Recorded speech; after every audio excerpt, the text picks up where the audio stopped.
From Asia Society Switzerland, this is State of Asia. I'm Remco Tanis. China is undergoing unprecedented changes, both in its economic growth model, as well as, for example, in the rise of pragmatism among younger generations, who are no longer driven by aspirations to become billionaires in Shanghai, but seem perfectly happy to settle for a less stressful existence in Kunming, Zhengzhou, or other second and third tier cities. And then there are the looming tariffs, which incoming US President Donald Trump promised to impose. We discussed the state of China, touching all these points and many more, at our third State of Asia conference, which we hosted last November in Zurich. I'm happy to bring you that conversation here on the podcast today. You'll hear from Zichen Wang, Research Fellow at the Center for China and Globalization, a non-governmental think tank in Beijing, from Adam Tooze, economic historian and professor at Columbia University in New York, and from Qing Wang, host of the immensely popular Chinese language podcast The Weirdo, where global Chinese discuss everything from geopolitics to shared anxieties, things that seem to be joined at the hip nowadays. The discussion is moderated by Finbar Birmingham, the Europe correspondent for Hong Kong newspaper South China Morning Post. We want to talk about narratives in this session, and I want to lead with some of the narratives that we hear about how China views the US election. I mean, speaking to my colleagues at SCMP in advance of things, the consensus was, when I spoke to them, that China wants Trump. That was broadly what I heard from my colleagues, because whereas he will bring chaos and unpredictability, perhaps the Chinese can hold their nose for 4 years and batten down the hatches and hope that he will burn bridges with the US's allies, that maybe the US will be in a less powerful, less structured, it'll just be in worse state by the time he leaves office. So I want to, first of all, ask Zichen. I mean, I know this is China's not monolithic. There are many views in Beijing and among government officials. Can you explain perhaps how this argument is seen among the policymakers that you know, and what are the dividing lines? Well, thanks for the question. It's a really big one, and I think the election is over, and we now have a president-elect who everyone knows is quite unpredictable. I'm not sure there is a consensus in China's policy community on who China prefers to be the next president of the United States. And I'm actually not very convinced that China would prefer Donald Trump because he would wreak havoc or create a lot of instability or chaos within the US or among its allies. I think that view is fundamentally rooted in the understanding that China-US relations is a zero-sum game. And I don't think China believes that the US becomes weaker, then China benefits, because I think China benefits from stability, from peace, from a mutually beneficial relationship with not just the United States, but also the rest of the world. And Donald Trump is simply unpredictable, and nobody knows. I'm sorry, but maybe we will have to get up in the morning and check out X, formerly Twitter, and see what he tweeted out at 5 a.m. just now. And we're gonna repeat that sort of history. And but on the other hand, I think Donald Trump he's not very ideological. You can describe it in a way of pragmatism. And for example, the current Joe Biden administration has put 100% tariffs on Chinese EV exports to the United States, and I think there are rules at Commerce Department which basically bans any Chinese EVs. But President-elect Trump has said that he would welcome Chinese EV investment in the U.S., which would contribute to the local economy, to job creation. And his very close partner, Elon Musk, basically turned around the company with his gigafactory in Shanghai. And Shanghai's gigafactory is like the turning point for Tesla. And Elon Musk has visited China quite a few times. He has met senior Chinese leadership. And his mother visited China. So I think that's, what we are going to have is a very interesting 4 years ahead. But also, I think, China would want, President Xi Jinping sent a congratulatory message just a few hours ago, where I think the Chinese leader laid out his vision for China-US relations, which he hopes, and China is quite consistent in that aspect, that it wants a mutually beneficial, consistent, constructive relationship. You know, when Donald Trump was in office at the first time before he took office, he took a phone call from then Taiwanese leader, and that was quite a surprise. I think, you know, the Taiwan issue is the fundamental, you know, the Chinese political foundation of China-U.S. relations. So Beijing would hope that, you know, he would no longer send any wrong signals on this issue, which would be of paramount significance. Yeah, well, the Musk issue is the wild card. I agree with you. I mean, I've seen a few stories over the last few days about Musk's very close economic relationship with China is sort of what policymakers in Beijing will be looking at as perhaps some leverage. Jing, can I turn to you and ask you about how Chinese society, how do your listeners view this situation? I mean, is there any sort of preference, or, I mean, you know, Trump, I mean, in Hong Kong, for example, you know, you see these opinion polls and Trump was actually far more popular than the Biden or Harris administration, and that's a legacy thing from the sort of era in which I think Hong Kongers thought that Trump would stand up to the Chinese state more than the Democrats. But on mainland China, how do you see that issue? Yeah, maybe 2 points. One is to add to Zuchen's point. I think this is not a zero-sum game. And from what I have observed from the Chinese social media platform and also the interactions I have with my audiences through the podcasting, I think, surprisingly, there is a sense of indifference towards this U.S. election compared to the previous one. So I've covered international affairs for Chinese audiences for the last 10 years, including the one in 2016 and 2020. And I felt this round election, the general enthusiasm from the Chinese public to talk about this election is sort of a plan in a way. Sure, there are discussions, it's important in national news, but I think the mentality of the general Chinese public since 2020 there was a sense of disappointment because around that time there was the hope that Biden administration would pursue a different approach, a different China approach compared to Trump. But I think then it turns out to be a sort of continuity or even expansion of what was already there. So then it became for Chinese public, if you look at it from the bilateral relationship perspective, there is no, no preferred scenario for China, particularly because I think you wouldn't say none of them are China's friends and no enemies. So it doesn't matter. It's sort of apathy. Yeah. And, you know, one more point I want to add, which is from the gender perspective. And of course, like China is a large country, so you get different perspective, different group. And I think for the type of audiences I am dealing with, I think there is a deep disappointment in terms of how this, reveals what kind of gender politics is right now in the U.S. And I think it's a tragic day for women's rights. It's a tragic day for American women, but also for women around the whole world. And Trump is a figure with well-documented history of misogyny and even sex crimes. And I think that's really hard to process for a lot of my listeners who are mostly young women in China who are the Chinese version of childless cat lady.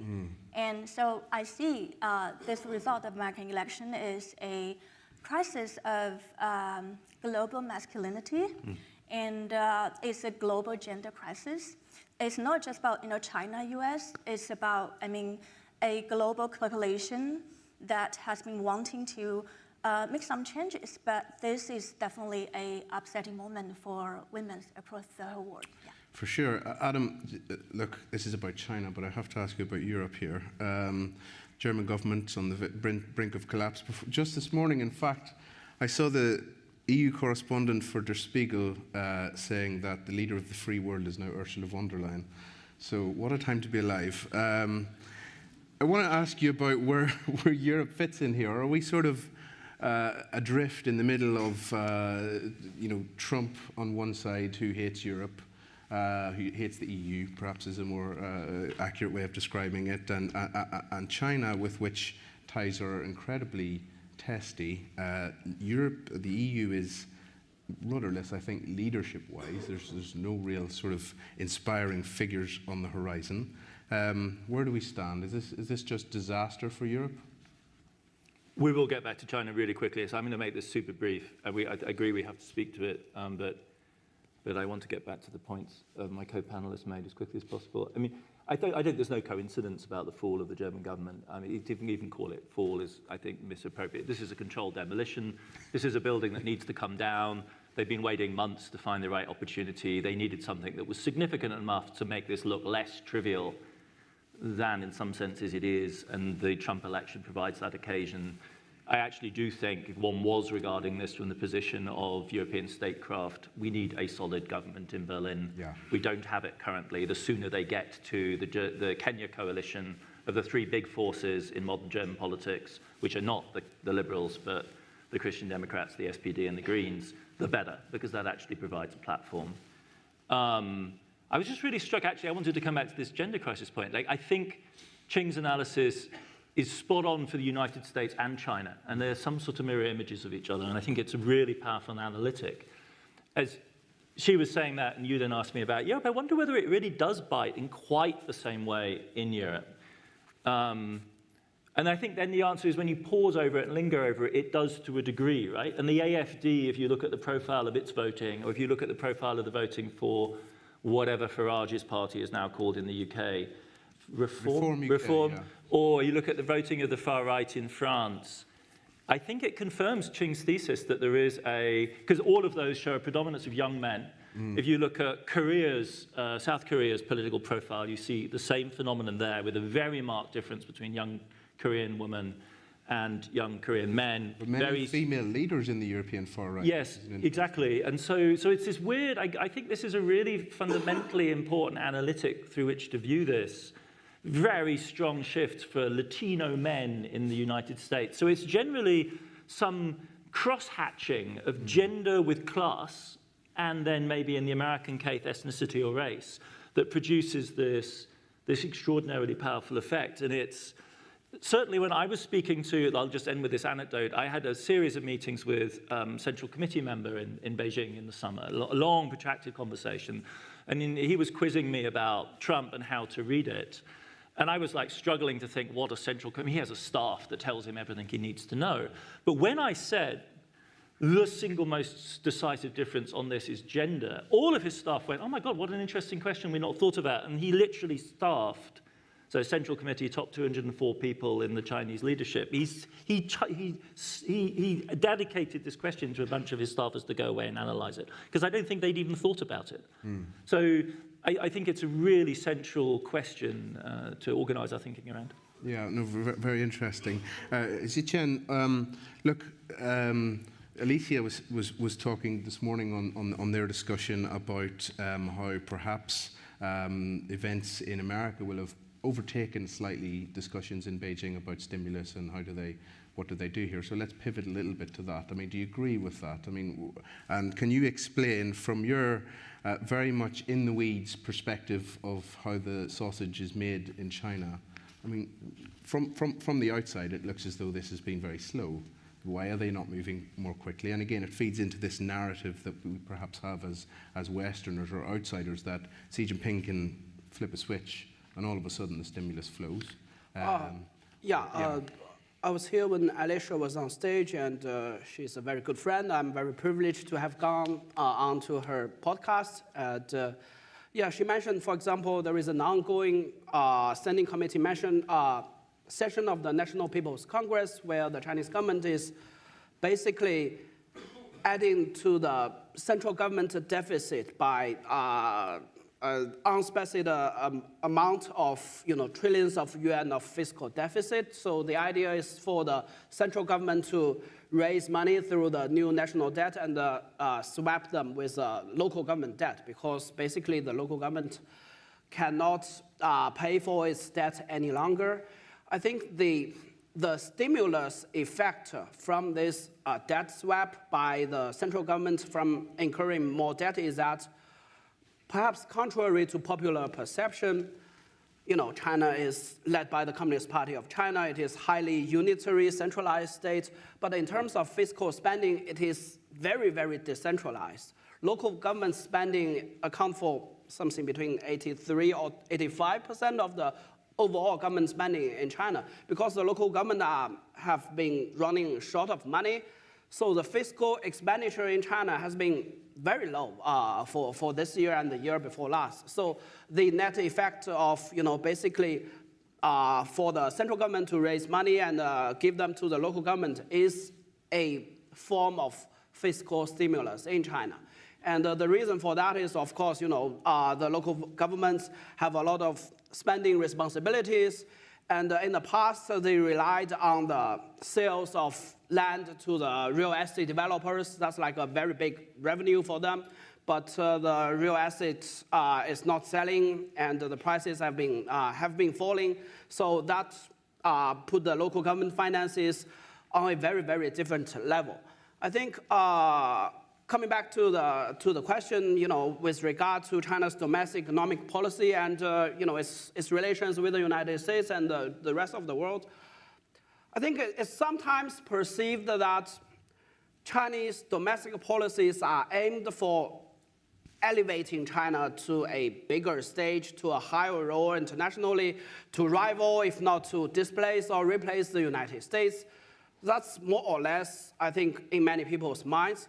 But I think the fact or the Chinese perception is the other way around. The foreign policies, the external policies are first and foremost aimed at facilitating a conducive environment for domestic development, because it is a huge country, 1.4 billion people, and as Alicia said, its GDP per capita is $13,000 US, which is very low. It's lower than Bulgaria, I think, the lowest in the EU member states. So China still has a lot to do domestically. I mean, if you observe Chinese diplomacy, its relations with various countries for the past year or two, you come to see, for example, the Chinese troops and the Indian troops disengage on the border very recently.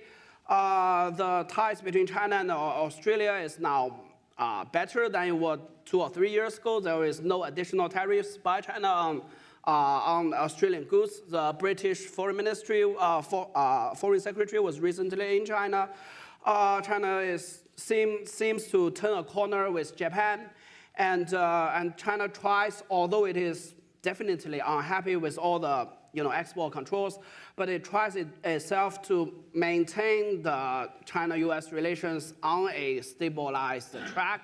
Although we don't know, what would happen now that the White House has a new host at his house. So I think the Chinese is trying to stabilize its external environment to provide a better environment for its domestic economic development. Trump-proofing with Chinese characteristics. I think you could. But Adam, you wanted to come in on a point there. Yeah, 3 really quick points. First of all, to get in the weeds with Zhishen, you've got to read his blog, Peakingology. Right. It's absolutely essential reading, indispensable source, translation of the running commentary and debate within the Chinese elite, indispensable. Second point is that, to pick up on the point Zhishen was making about local government, when we say local government in China, the units are the size of large European nation states because it's 1.4 billion people. So to me, the most powerful and useful analogy here is the EU analogy. When we're talking about fiscal policy rebalancing between local and central government, we're talking about something as protean and undecided as the fiscal compact within the EU. In a sense, and this goes to the bigger point that Professor Lam at Fudan makes very powerfully, that China's recent economic growth, as much as anything, is about making the Chinese national economy as a coherent unit.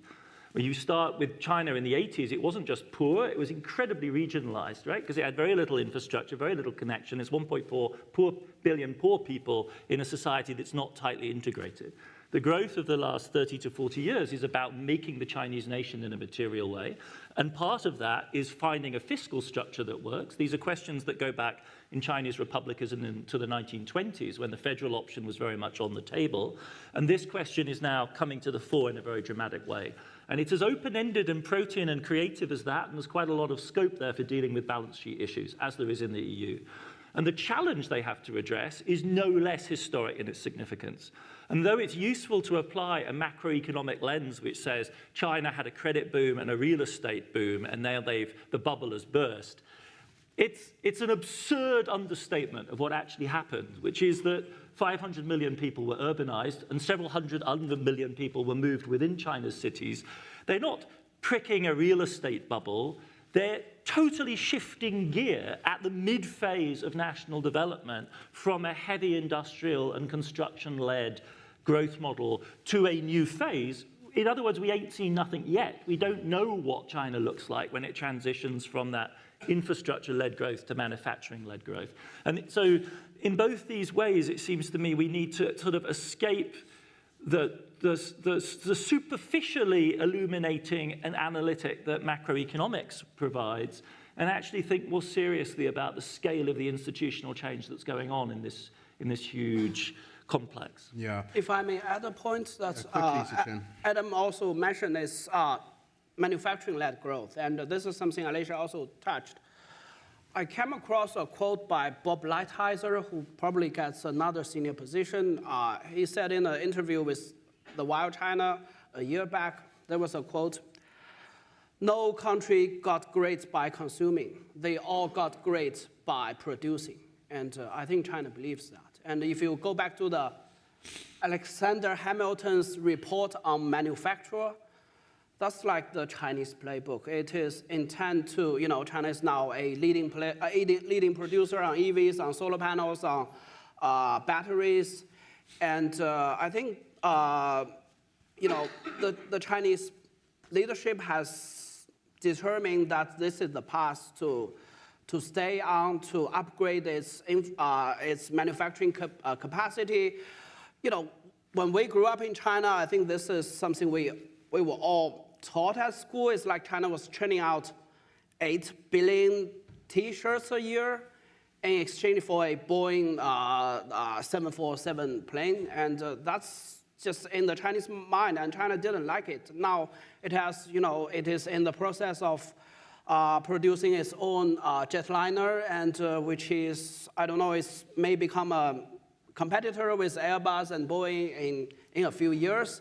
And I think China is indeed targeted at making most of manufacturing, and Yeah, I want to bring Jing in here, and we will get back to manufacturing. There's a lot I want to talk about on industrial to manufacturing and so on, but the consumption is where I want to go with you, Jing. And can you talk to this? Is it a struggle that we look at it from the outside and they say China can't increase or isn't increasing consumption, people aren't spending more money. Is it that this is a struggle, or is it a political decision? They're not struggling, they just don't want to. And can you talk from the perspective of the regular folks in China? I mean, what's the mindset there? Why aren't they, when we look at it with our Western tinted spectacles, we're thinking, why aren't they spending more money? So I can only speak from my own experience and observation. I think it is not like Chinese ordinary people don't spend money anymore. It is they want to spend money in a smarter way compared to before, in a more rational way. I spent the last 10 years in Europe, and every time I return to China, I visit China, I'm always a little bit surprised or even overwhelmed by how people actually consume there. They have all sorts of social media platforms that enable you to spend more and more money, like live streaming buying, like 直播带货is like super popular in China, and it's like it creates a huge a growth number for the economy. But I think there was also a lot of irrational thinking or behavior. For instance, my mom was one of the quote-unquote victim, because she often buy a lot of things she doesn't really need. And so I think right now with this, one, the economic downturn, and second, this economic policy from the government, and also I think there is a traditional thinking from the Chinese side is like, oh, when I see it is probably going to like in the coming period, we probably going to experience a economic downturn. Then we want to plan from now. And for instance, some of my friends and listeners they decide to have this consumption downgrade. So which is, for instance, if you live in Beijing or Shanghai in first-tier city and you own an apartment there, and if you manage to sell the property and move to cities like Chengdu or Dali, and which are now becoming like really hotspot for young Chinese people to have an alternative, like kind of a slowing down or even degrowth type of lifestyle, is also getting popular. So I think right now with this, with the current dynamic, I think it's also a good opportunity for Chinese ordinary people to think about not just to spend to buy more, but also to do it in a more smart, rational, and well-thought way. Yeah, it's a bit like the slow movement after the GFC in Italy, wasn't it? Yeah, and look, again on narratives here is the overarching theme of the discussion. Can I ask maybe Adam and Zichen or Jing, if you want to come in on this as well, what do you think of the sort of argument or the narrative that we hear that the Chinese Communist Party distrusts consumption as a lever, that it does give too much power to the people? I mean, how does that fit with the historical implications of that and what you see from the current state of governance in China? Yeah, it's really been an emerging theme. Zhishen should say much more about this than me, but from the outside looking in at the data, what you see is a hard-faced version of common prosperity. It's a tough love kind of regime of management. Eat bitterness, yeah. Cool is this like phrase you just can't imagine being uttered in Western politics. Though during the Eurozone crisis, I guess there were aspects of this. If you were in Greece or Italy or Portugal or Spain, or Ireland, exactly, you felt you were very much on the end of that kind of structural adjustment kind of strategy. To someone with a Western growth-orientated Keynesian mindset, of course, it's profoundly frustrating that this should be the logic. But it goes hand in hand in China, unlike in Europe, with a huge emphasis on investment. So it isn't lower demand overall, but it's focus on growth-orientated investment rather than immediate consumption. But it does seem to me a slightly undigested, looking at the history of the Chinese welfare state, it's an undigested legacy, I think, of the reform period, right? Where you move from a corporate-based, work production unit-based welfare model that was wholly comprehensive, iron rice bowl, that kind of model, to the fracturing of that model in the 90s and the 2000s, and the early efforts to build a national social insurance type system, which has lagged behind, I think, the modest but nevertheless highly significant affluence that China has now obtained. And one way of describing it is there needs to be a catch-up on the social insurance, public health insurance side to raise provision levels to levels more adequate to the demands of an aging but also increasing the affluent society. And I think that will be the way maybe of historicizing this weird gap. It's also presumably intergenerational, with the older generation remembering the really hard times, the middle generations being the profiteers of the boom, and the younger generation running into the slow growth and the unaffordability of housing.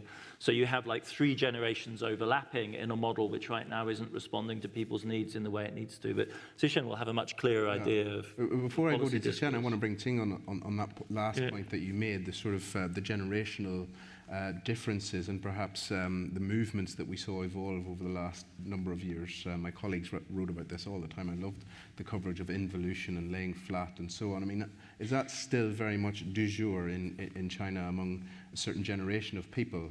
This sort of frustration with the 996, with the lack of opportunities, with the lack of employment opportunities for recent graduates. Can you talk to that a little bit? Yeah, I think it's definitely a phenomenon in the last few years. I think ever since maybe the pandemic. And I think it has like up moment and down moment. And so for young graduates nowadays, if you would ask them what's your dream, if this will be like, for instance, 10, 15 years ago, I think a lot of people will say, oh, my dream is to become the next Jack Ma or the next Zhang Yiming, and to through your personal hard work and effort and to achieve some sort of China dream to upgrade the social class and to do great things to make change. But I think nowadays people are being people are being much more pragmatic and realistic, and I see this laying flat and this 996 working culture as a way of resistance from young generation of Chinese people. But I think we should also differentiate what the discussion that is going on the internet and what people are really doing in real life. So on the one hand, it's not just a Chinese problem. Yeah, it's a universal problem. Yeah, it's a social media problem. And so by creating that label of lying flat, it feels like you create some sort of solidarity with people who are also critical about the working culture and who are dissatisfied with what is going on and the lack of opportunity. But on the other hand, I also often hear people, especially young Chinese people, saying that, being able to lie flat is a privilege. Yeah. And, you need a lot of infrastructure to be able to do so. Yeah, seeing it much easier, but being able to do is a different story. So, and I would say the Chinese way of lying flat, the Chinese version of lying flat, is still quite hardworking way. It's a hard day's work here. It's different from European lying flat. Yeah. European lying flat is the real deal. Yeah, actually on the ground. I didn't say it. Qing has a very good podcast where millions of people listen to it, and she also has, I think, 7-figure followers on the Chinese version of Twitter, and so she takes the pulse of what the young middle-class Chinese people are thinking quite accurately. And I think Adam really summed it up very well from a historic point of view. He's one of the best historians. And I just want to add the transition from the work production unit to a national centralized social insurance model that is practiced in the European Union. If you really look at it, the history in China on that is still very, very brief compared to what you have got here in Switzerland and on the European continent. This sort of thing takes time, and China is still a relatively poor country by GDP per capita, and it has already got basically a sort of universal healthcare, whereas I really can't figure it out why Bernie Sanders' proposal for universal healthcare in the United States is a radical idea. I just can't get my head around it. But in China, every European in the room is sort of nodding their head. And in China, there is still, the foundation has been laid, but it takes time, and the level of protection that is afforded to the Chinese citizens is not sufficient. So in this ongoing policy debate, I'm sure you have read that, this advisor, that former vice minister, wants to say we should give 2 trillion yuan more to the medical insurance or to the pension fund. And this is an ongoing debate. And with all these proposals out there, I'm sure, basically strengthening the social safety net is actually will be on the agenda. If not this year, maybe in the near future. And on the other hand, there is indeed this cultural thinking in China, where you need to eat her bitterness, because a lot of people, I think people at the leadership age, when they were little, they suffered a lot, and they thought we got to where we are today by eating bitterness. So it's sort of spirit that the young people should live with. Like it or not, that's the thinking in their head. And also, there is this, what I believe to be a biased view of the social safety net policies practiced, especially in Northern Europe. In China, there is this narrative that basically Sweden, Norway, and Finland spoiled their citizens, so they don't work anymore. And that's not true. And but I think that's a big stereotype now in China. Yeah, it sounds like the Chinese version of the Monty Python sketch, the four Yorkshiremen. Adam, you wanted to really briefly comment on that one. 600 million people in China live on very, very modest incomes still. That's the essential reality. If you're talking about national health, national social security, this is a society which in Shanghai exhibits global levels of wealth. But 600+ million Chinese are out of absolute poverty and in the zone of very low incomes. And to manage a state of that scale with that baseline of it's poverty, it's real poverty in any meaningful sense of the word, is a huge, huge challenge. Yeah. So it's a dualist system to an extent. So Chen, I'm going to have to cut you off there because we've got 10 minutes and we have to solve the rest of China's 1 more minute. I think because there is this assumption that China is led by one political party. It is a unitary state. It's a very centralized leadership. So if you can convince one or very few number of people, then the whole country will fall in line.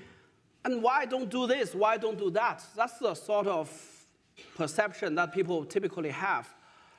I'd say that is actually one way of othering China. Yes, it has a different political system than what is practiced here, but still there are different ministries. They fight each other. There is a lot of bureaucracy. Basically, what you have in a Western political system, the sort of, different responsibilities, different bureaucrats clash with each other, that also exists in the Chinese system. So I think this is also something people need to maybe take more into consideration, is China is different, but it has more similarities than people realize. Yeah, very, very good point. Look, we'll move quickly on to a very quick topic, and that is industrial overcapacity. Should take about a minute.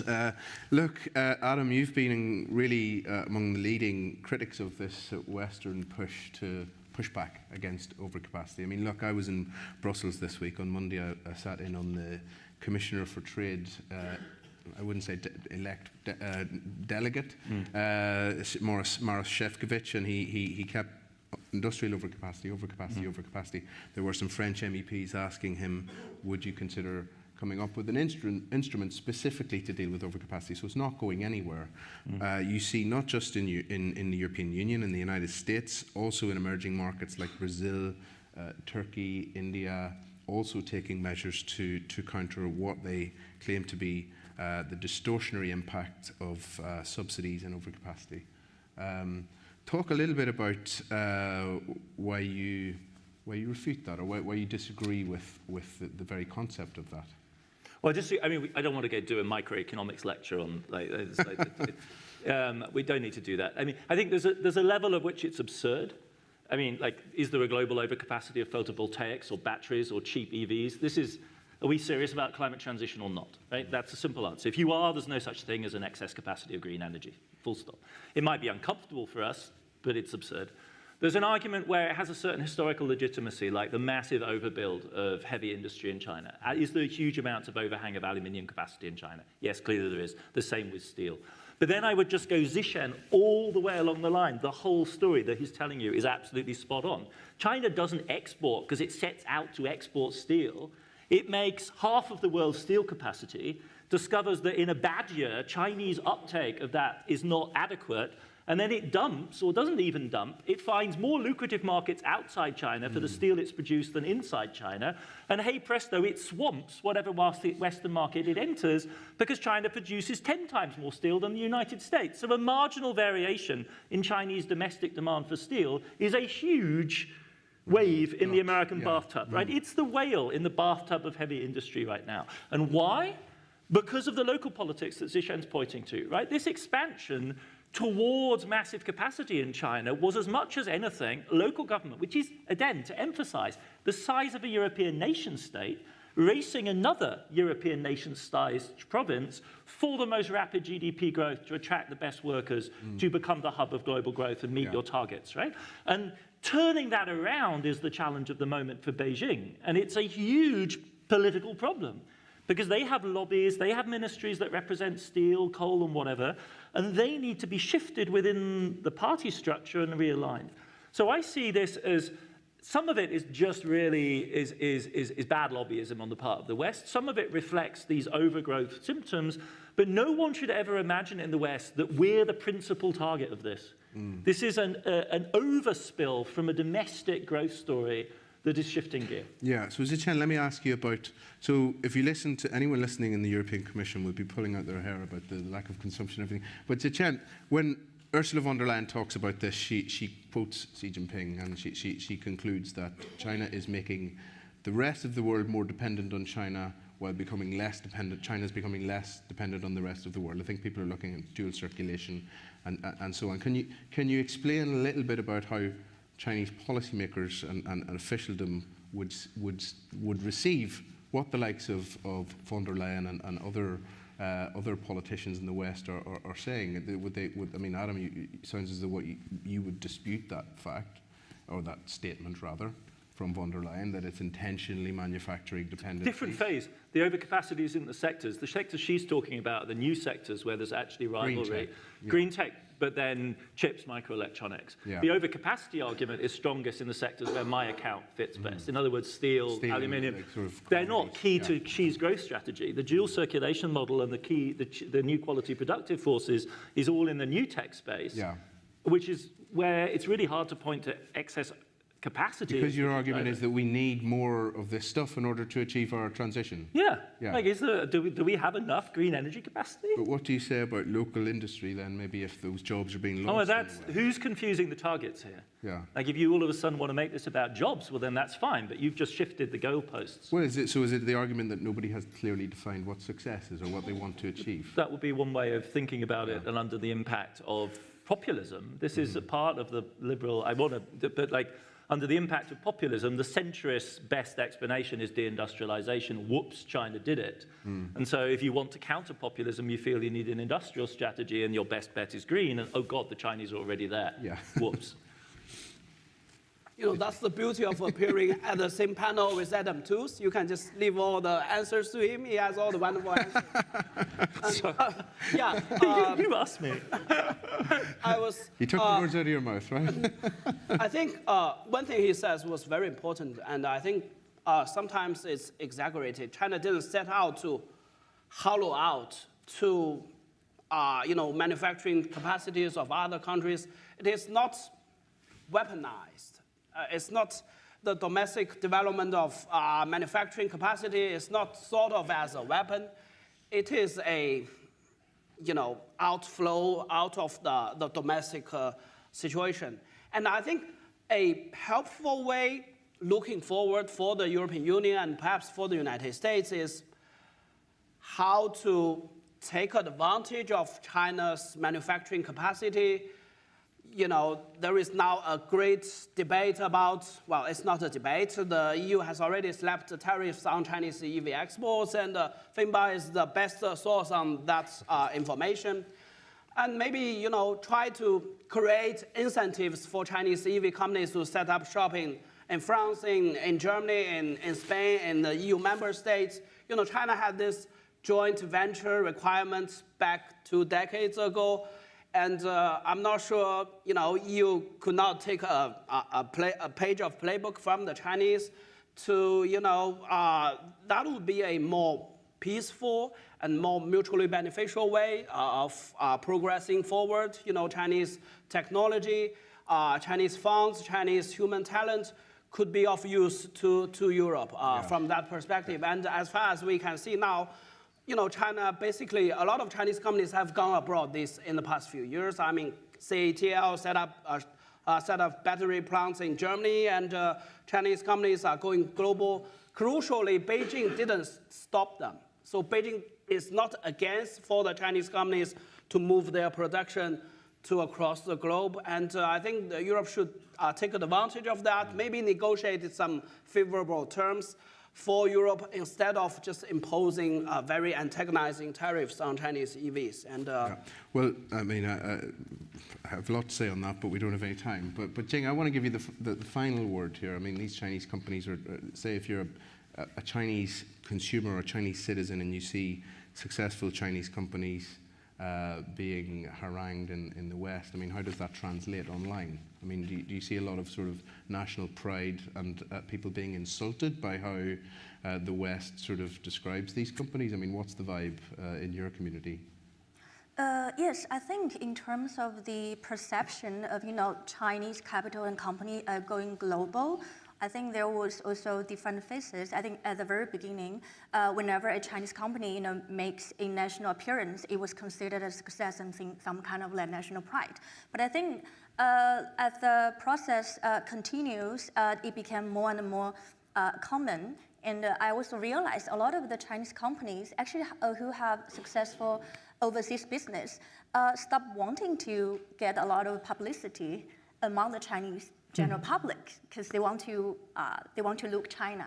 It's a bad look to be international. Yeah, okay. But I think nowadays Chinese people are, I think it's kind of like a new stage. I want to take the example of a recent popular video game called Hei Wukong, and it's about the Monkey Key, and I think it was a very well-produced one. Of course, there was some kind of a controversy, but I think that was, if I try to find this kind of like new trend of Chinese brand that Chinese people can feel proud of, I think that was probably a recent example of not just for the quantity, but also for the quality that things they actually enjoy and things that they can actually be proud of. Yeah. You've been listening to The State of China, a discussion recorded at our State of Asia conference last November here in Zurich.